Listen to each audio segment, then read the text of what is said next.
Să ne jucăm un Tycoon. Nu am mai putut de ceva timp pe canal. Nu am avut timp și am început și școala și trebuia să învăț, fac teme. Plicti. Deci, am revenit cu un episod de Roblox. O să mai postez mai des Roblox, pentru că îmi place Roblox-ul. Știu că odată am postat Roblox pe canal și chiar mi-a plăcut, parcă am postat, cum se numește acum? Ceva cu pet. Și aici avem Nolărei. Eu am început de vreo 5 minute să mă joc asta, dar m-am dat și să filmez și să mai postez un videoclip. Am postat și pe TikTok, activ pe TikTok. Da, adică am postat, nu arăt nici face pe TikTok, că nu prea vreau eu să-mi arăt. Nu că sunt tură sau ceva. Dar chestia e că mai bine postez așa videoclipuri, duete, decât să postez ce postează alții de să fac desene pe TikTok. Și dacă nu știți contul meu de TikTok, vă puteți duce acum câteva videoclipuri sau story-uri și să găsiți contul. Dar nu am înțeles impactul cu contul de TikTok de am avut, cred că 80 de videouri sau chiar 100. Nu am înțeles și a fost atât de spectaculos la cont. Adică v-am arătat un cont, nu înțeleg. Dar e chiar ok. Și aici avem niște calculatoare care ne produc bani, dolari. Nici eu nu știu prea bine Tycoon pentru că e ceva nou. Și ce ar să fac eu aici? Să dau 2000 de dolari pentru un carpet. Poate mă lasă, dar nu cred. Da, am cumpărat cumva că te-am 74 de dolari. Să mai încolo că nu o să încerc să putem mai mult bani și atunci cumpăr ăla. Dar încă nu sunt sigur pentru ce m-ar ajuta. Cu altul. Ce mă enervează? Să cumpăr... Da. Cred că se dublează banii mei. Momentul actual. Așa. Și asta e cu Robux. Încă nu am Robux, dar în curând cred că o să-mi bag niște Robux, nu promit. Dar poate o să-mi bag. Nu prea aș face o investiție mult în Roblox, pentru că nu prea aș vrea că mi să ștergi contul și ar fi o investiție chiar destul de proastă. Să-mi bag, nu știu, să zicem 100 de lei în Roblox și mie să mi se șteargă contul. Ar fi chiar m-aș enerva. Adică tu bagi ajungi la 100 de lei, nu contează neapărat cât bani bat, poți lua și 1000 de lei, 30 de lei, nu contează cât bani. Dar ai cam irosit bani pentru că mie mi se șterg contul, cred că de 3 ori până acum. Și vă spun și cum mi se șterg, să chiar când mă jucam, pentru că am făcut ABC și să nu faci niciodată să faceți ABC, vă spun eu, pentru că să vi se baneze contul. Credeți-mă că o să vi se baneze contul, pentru că am făcut ABC și mi s-a banat contul. Dacă faceți ABC sau dacă vreți vă deschideți un cont sau ceva ca să faceți ABC, atunci dacă faceți pe contul cel mare cum am făcut eu, să vă pierdeți jocurile ce ați progresat pe jocuri și eu cred că o să postez și ceva cu bani, adică un joc cu bani care mă joc de ceva timp, adică cred că mă joc de vreo lună sau ceva de genul și e distractiv. Am văzut, cred că pe la Rafael, cred, mai de mult că mi-am amintit că se juca eu un joc și m-am încercat. Majoritatea jocurilor care o să postez eu de pe canalul ăsta o să fie de la Rafael. Nu că e fără ideea, dar mi se pare chiar foarte interesant să postează, mai ales la abonații lui, adică are 2 milioane. Mai are puțin și la mine pe șele, 2 milioane și ei. Nu sunt sigur că m-am uitat la abonații lui, dar da, imediat îl ajunge pe șele. nu să lungeți videoclipuri cu, vlogări. Hai să discutăm mai mult despre jocul ăsta. Deci, în jocul ăsta trebuie să dezvoltezi, nu știu, o mică clădire și să faci mai mare, cred. Pentru că nici eu nu mă joc de foarte mult timp, adică mă joc de 5 minute. Ce și eu să învăț pe ce să fac. Și o să revin când am progresat puțin. Dar mai suntem în anii 80 cu vechiturile astea de calculatoare. Puteți vedea schimbarea chiar destul de bună, pentru că chiar și în poză de la joc arăta un computer și pe 3 monitoare și o masă mare cu un scaun de gaming.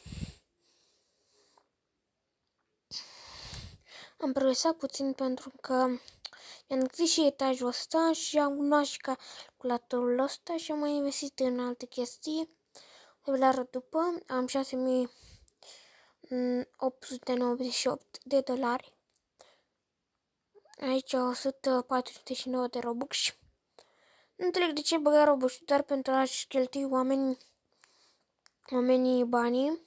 Dar în alte jocuri precum Zoba, dacă văd creatorii jocului videoclipul tău și le place, o să-ți dea Robux, adică nu Robux, gemuri, nu știu, să zicem 30.000 și ar fi ok, dar nu mai juca Zuba, că nu prea m-a interesat atât de mult Zuba, pentru că mi s-a părut destul de plictisitor, pentru că vedem că nu progresez și cam am lăsat de joc. Dacă vă susținere, o să mă joc din nou Zuba și o să iau de la început, pentru că mi l-am dezinstalat, dar dacă vă multă susținere, o să mă joc serios și să avansez pe zi ce trece. Și să-mi spuneți în secțiunea de comentarii, dacă nu le dezactivează, dacă aveți unul dintre voi Robux sau Zuba și sunteți destul de avansați, și cei care au rămas până la minutul ăsta să scrieți în comentarii Zuba. Așa, văd că a venit tot cineva aici la noi. O să mă duc să iau aici banca, dar nu înțeleg că la jocul ăla care v-am povestit, îți dădea bani aici la etaj, dar nu înțeleg de ce nu-mi dă. Și trebuie să mă duc până jos să văd dacă progresez, pentru că cumpăra niște calculatoare mai bune, ar trebui să progresez până mie cât am. Oho, am progresat. Se vede progresatul prin cash. La jocul ăla, ca să dea cash, ca să nu te mai duci tu, trebuie să te bagi în grupul lor de Roblox. Și nu prea aș vrea. Nu sunt eu într-un grup de Roblox, dar am încercat să fac niște hack-uri cu Robux, dar nu există fără a băga Robux. Chiar am încercat, chiar Roblox a spus că nu poți să faci Robux și pe free sau din jocuri, doar prin a băga Robux și cu bani. Și asta mi se pare destul de... nu știu dacă e un joc care poți să faci Robux, dar e imposibil pentru că nu te lasă să sară. Adică să zicem că e săritura asta de aici, asta până să zicem până pe aici. Adică e imposibilă. Da, și am uitat să vă spun. Asta pentru a lua tot să te bagi în clubul lor de Roblox. Nu înțeleg de ce mi-arată să mă bag în club, dar 2 cash, 249 de Robux sau ceva pentru 320 de Robux. Și știu că ultimul videoclip a fost cu teorii din Casa Laut când se va lansa episodul. Am făcut un fel de ceva pentru că erau de Crăciun și în acea zi s-au și lansat. Am văzut pe Twitter și m-am zis să fac un episod, dar când am văzut că băiatul n-am putut de mult ca să fie ceva acolo pe canal. Ia. Cred că e și în jocul ăla, că dacă ai cumpărat, dă chestii de astea. Dar n-aș vrea să irosesc bani, așa că vreau să bag pe așa ceva. Ia uite cum vine bănetul. Și mai avem ceva de cumpărat pe aici? Da, mai avem niște pereți, dar a rămas cam paliți. Eu cred că tot să construiește o clădire. Wow, cât de bogată e aia. Deci încă nu am învăț acum să pun post de thumbnail. Și o să încerc să găsesc o aplicație pentru post de thumbnail. Ca să pot să vedeți jocul. Nu să mai stați 20 minute să vedeți jocul. Și da, cred că o să postez și mâine, sunt sigur, pentru că mâine începem școala. Și eu nu cred că o să vă spun în ce clasă sunt. Stau să vă spun. Dacă văd 10 like-uri, o să vă spun în ce clasă sunt. Cred că vă întrebați în ce clasă sunt. Dar nu o să vă spun și ani, doar în ce clasă sunt. Pentru că cred că o să vă dați automat seama după clasă. Și da, nu știu dacă o să mă dau de gol cu zvonul ăsta, dar cred că o să mă dau de gol, dar nu o să, doar o să vă spun dacă ghiciți, da, dacă nu, nu. Eu de-abia aștept să facem albumele, pentru că le așteptam destul de mult timp, pentru că am auzit de albume, dar încă nu știu în cât îl facem. Unii au spus în mai și când am auzit în mai, mi s-a făcut rău. Să aștept 4 luni pentru un album, dar mi-a spus mama că nu trebuie să așteptăm atât de mult timp, așa că să spuneți în ce dată facem albumele și da, o să îmi dezvălui în ce clasă sunt și în clasa a 4-a. Nu vă spun clasa, am spus clasa, dar nu școala unde locuiesc. Astea sunt locații secrete. Adică secrete, zici că ne spioni. Locații care nu vă pot spune. Doar nu am spus în ce clasă sunt. Și de aștept să văd cum este în a 5-a. O să ne mutăm. Că știți că 1-4 sau diferite școli 1-4 sau chiar toate sunt la etaj. Noi suntem la etajul 2. Cred. Da. O să ne mutăm jos. De-abia aștept. O să avem mai multe ore și asta o să fie cam nasol, dar o să avem materii noi, cum am avut în anul ăsta. Cel mai distractiv mi-a plăcut, da, poate unii nu o să vă așteptați, dar chiar istoria. S-a părut interesant. Istoria, dar nu știu ce să fie din clasa 5 a 6, acum o să fie istoria președinții, aoleu. Și să spuneți în secțiunea de comentarii dacă știți pe cât se fac albumele, pentru că chiar sunt foarte curios. Că niciodată n-am știut cât se fac albumele, pentru că n-am mai făcut albume. Cred că n-am mai făcut. Cred că am făcut la grădiniță. Sau am avut niște îmbrăcăminte de absolvenți. Și mi s-a părut interesant. Dar cred că majoritatea băieților o să se îmbrace elegant. Și asta o să fac și eu, pentru că este destul de normal. Dar de ce nu nu înțeleg? Te-ai băguit cumva sau trebuie robuși? What? Nu înțeleg de ce nu mă lasă. N-am pătit ceva aici. Mă lasă? Am 409.000. Nu înțeleg de ce... Trebuie plătesc astea cumva? Nu înțeleg de ce nu mă lasă. N-am făcut eu ceva, n-am cumpărat prea devreme. O să îmi dau un rest de caracter. Ok.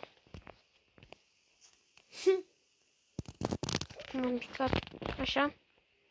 Mă duc. Poate a fost băguit.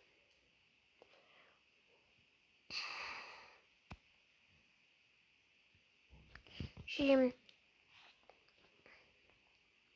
văd de care vă place mai mult sau credeți că e mai popular.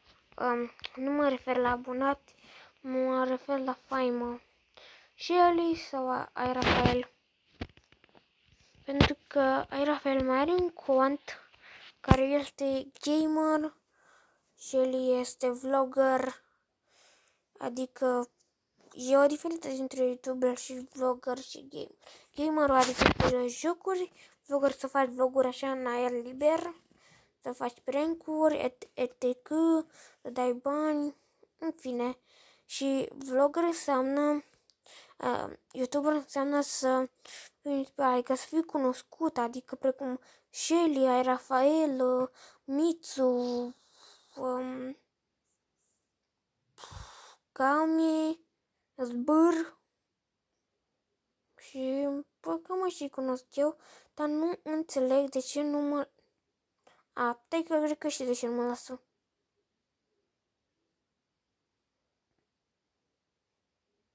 Sau salată? Ia. Nu mă duc la...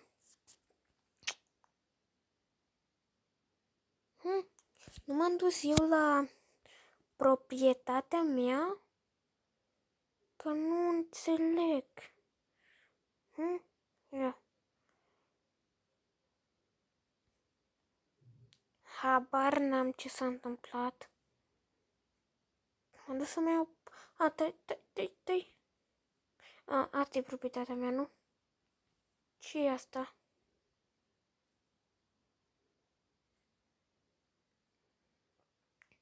Pum. Mi-a scăzut banii. Asta era proprietatea mea. Da, tata. Hai, lasă-mă să cumpăr asta. N-am bani. 13.000. Nu știu de ce se băguiește. Ia că mi-a rupt o bombă, ia. Și... Cum a fost?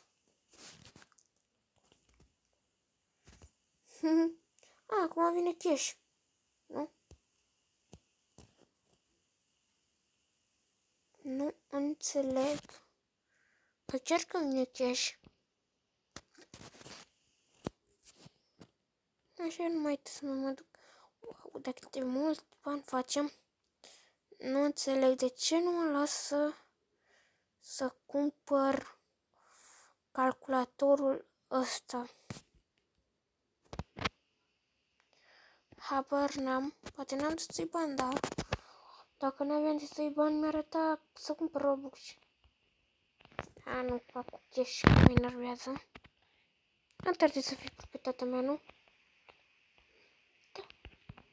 Da. Asta e mea. Haideți să mă duc pe scările astea sau în stânga. Ia. Nu înțeleg ce s-a întâmplat. Nu mă lasă să fac nimic.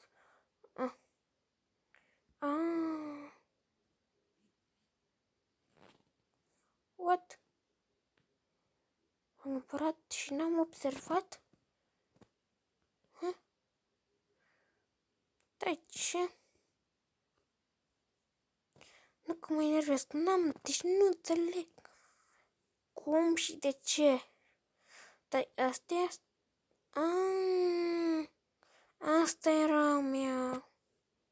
Mă înțeleg. Mă duceam în partelantă care nici măcar n-aveam voie. Ia. Dăm banul gros.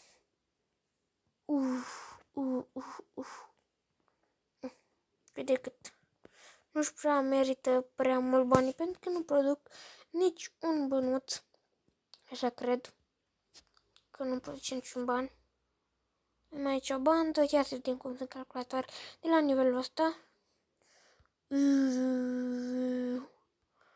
Ia, hai să meargă banul gros.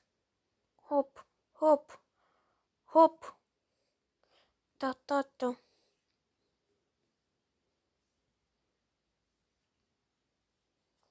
Poate unii v-am gândit cât câștigă niște youtuberi. Adică eu credem că câștigă chiar foarte mult, dar când am auzit de sumele alea, mă stau puțin pe gânduri să mă gândesc. Credeam că majoritatea banilor de la ei sunt doar din YouTube, dar m-am uitat la cât câștigă youtuberi, chiar câștig destul de puțin. Așa că atât a fost și vlogul ăsta.